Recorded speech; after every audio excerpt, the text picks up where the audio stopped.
오늘 우리에게 주신 말씀은 누가복음 5장 27절에서 39절 말씀입니다. 제가 가지고 있는 성경 신약 96페이지에 있습니다.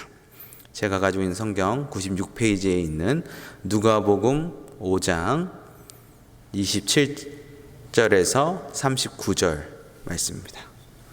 27절에서 39절의 말씀을 우리 다 같이 합독하도록 하겠습니다. 누가복음 5장 27절에서 39절 말씀입니다.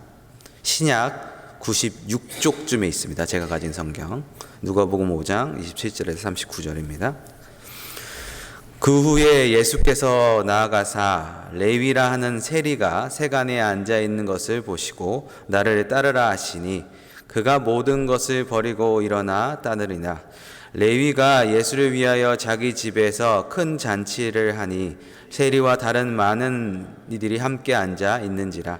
바리새인과 그들의 서기관들이 그 제자들이 비방하여 이르되 너희가 어찌하여 세리와 죄인과 함께 먹고 마시느냐. 예수께서 대답하여 이르시되 건강한 자에게는 의사가 쓸데없고 병든 자에게랴 쓸데가 있나니 내가 의인을 부르러 온 것이 아니요 죄인을 부르러 회개시키러 왔노라. 그들이 예수께 말하되 요한의 제자는 자주 금식하며 기도하고 바리새인들의 제자들은 또한 그러하되 당신의 제자들은 먹고 마시나이다. 예수께서 그들에게 이르시되 혼인집 손님들이 신랑과 함께 있을 때 너희가 그 손님으로 금식할 수 있느냐. 그러나 그날에 이르러 그들이 신랑을 빼앗기리니 그날에는 금식할 것이니라. 또 비유하여 이르되 새 옷에 한 조각을 찢어 낡은 옷에 붙이는 자가 없나니 만일 그렇게 하면 새 옷을 찢을 뿐이요 또 새 옷에 찢은 조각에 낡은 것에 어울리지 아니하니라. 새 포도주를 낡은 가죽 부대에 넣는 자가 없나니 만일 그렇게 하면 새 포도주가 부대에 터뜨려 포도주가 쏟아지고 부대도 못쓰게 되리라. 새 포도주는 새 부대에 넣어야 할 것이니라. 묵은 포도주를 마시고 새 것을 원하는 자가 없나니 이는 묵은 것이 좋다 함이니라. 아멘.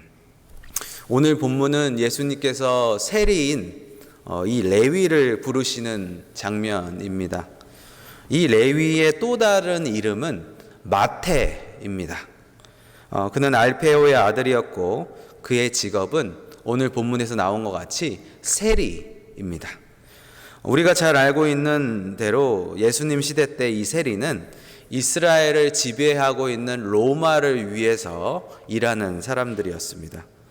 동족인 유대인들에게 세금을 걷어서 지배 세력인 로마에게 세금을 상납하는 일을 하는 자들이 이 세리라는 것이죠. 이 자체만으로도 충분히 다른 이들에게 동족 유대인들에게 배척을 받았습니다. 그러나 더 큰 문제가 있었는데 그건 뭐냐 하면 이들이 양심적으로 정해준 기준대로 세금을 걷지 않았는 데 있다는 것이죠. 당시 지배층인 로마가 사용했던 방법은 어느 한 특정 지역에 일정한 액수만큼 세금을 할당해 줍니다. 그러면은 그 지역에 세금을 걷는 이 세리들이 세금을 걷게 되어 있는데 문제는 이 로마로부터 그 세금에 대한 그 징수를 그거를 얻기 위해서 입찰을 받았다고 합니다. 그렇게 입찰을 받기 위해서는 많은 돈을 이제 주면 입찰이 되는 것이죠. 그러다 보니 세리가 되기 위해서 많은 돈을 냈던 세리들은 당연히 자신이 낸 그 돈 이상의 이익을 취하길 원했다는 것이죠. 그래서 정해준 기준의 세금보다 훨씬 더 많은 세금을 걷었습니다. 그래서 당연히 동족들로부터 비난을 받게 됩니다. 또한 그들은 세금을 낼 때 형편이 안 되는 사람들에게는 높은 이자로 돈을 빌려줘서 세금을 내게 하고 이후에 높은 이자를 받는 고리대금을 했다는 것이죠. 그렇기 때문에 우리가 앞서 보았던 것처럼 세례 요한의 외침 속에서 세례 요한은 부과된 것 외에는 거두지 말라라고 외칠 정도로 그들의 삶은 굉장히 부조리하고 불합리하고 그런 일을 했다는 것을 우리가 성경을 통해서 알 수 있습니다. 그러다 보니 당시 유대 사회에서 세리들은 항상 죄인으로 분류되었습니다. 유대인의 회당에 들어갈 수도 없었고요. 법정인 증인으로도 채택되지 못했다고 합니다. 사회적으로 따돌림을 받을 뿐만 아니라 심지어 유대인들의 전통적인 가르침을 받고 있는 탈무드에서도 이런 구절이 있습니다. 참 재미있는 구절을 제가 발견했는데요. 언제든지 원하면 세리를 속이거나 세리한테는 거짓말을 해도 된다 라고 기록할 정도로 이들은 용서받지 못할 사람으로, 죄인으로 분류되어 있다는 것을 우리가 알 수 있습니다. 그런 세리였던 마태가 지금 세간에 앉아서 세금을 지금 걷고 있는 것입니다. 세간은 당연히 많은 사람들이 지나가는 곳이기 때문에, 설치되어 있기 때문에 많은 사람들이 이 마태 세리를 지나갔을 겁니다. 그러면서 사람들이 보겠죠. 그 세간의 세리를 보겠죠. 세간에 앉은 세리를 볼 겁니다. 어떤 눈빛으로 이 마태를 바라봤을까요? 마태를 향해서 경멸의, 또 분노 어린 비난의 눈빛으로 그 사람을 쳐다봤을 수도 있습니다.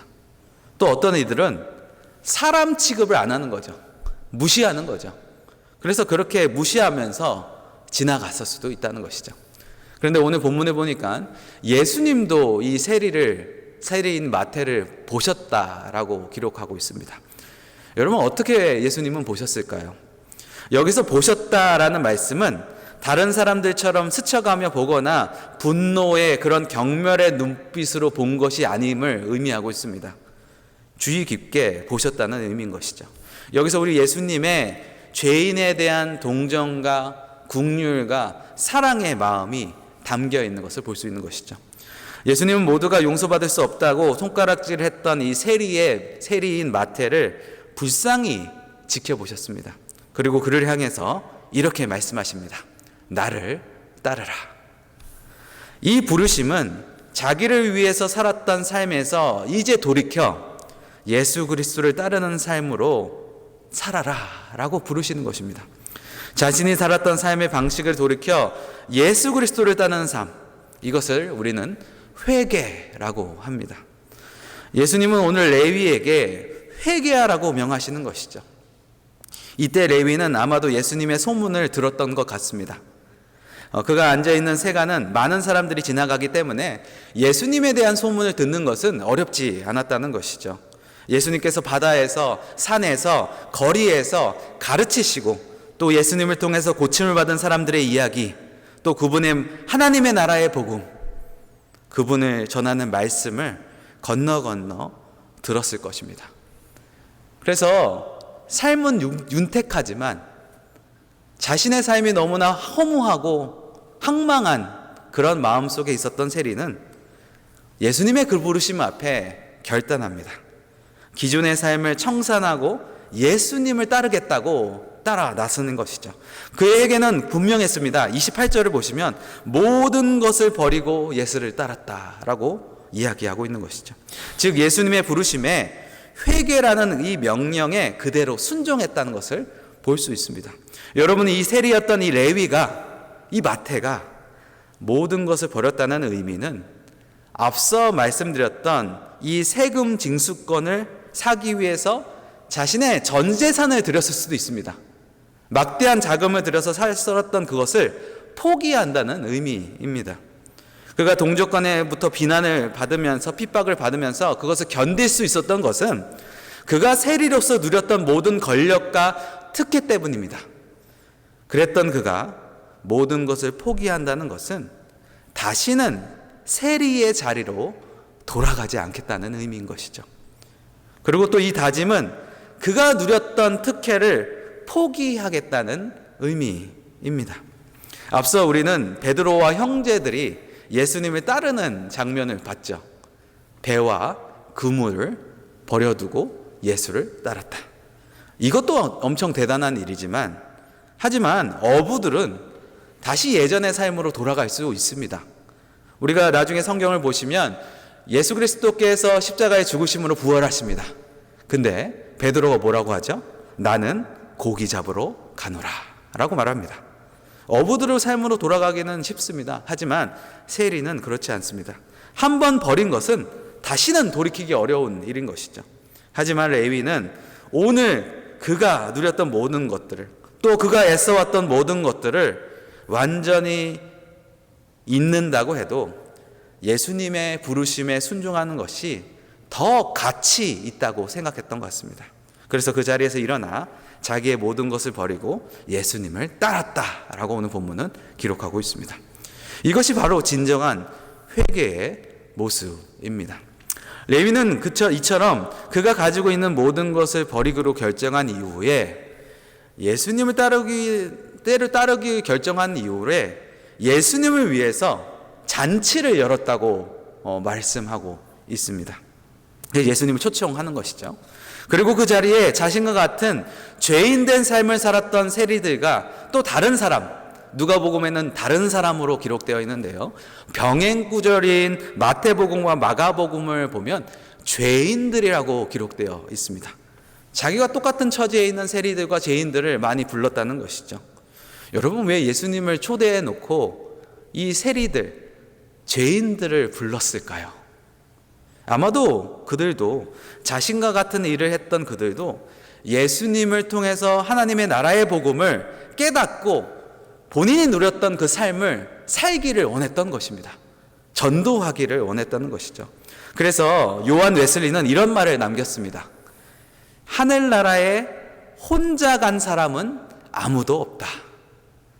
이 말은 잃어버린 영혼이 그리스도의 부르심을 받을 때 그것은 혼자 간직할 수 있는 일이 아니라는 것이죠. 레위가 그랬습니다.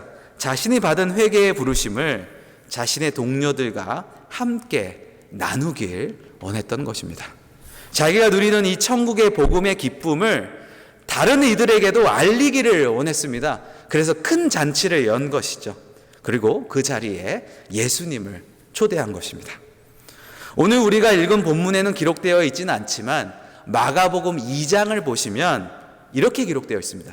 그러한 자들이 많이 있어 그들도 예수를 따랐다 라고 기록되어 있습니다. 오늘 이러한 레위의 모습 속에서 우리 자신을 보기를 원합니다.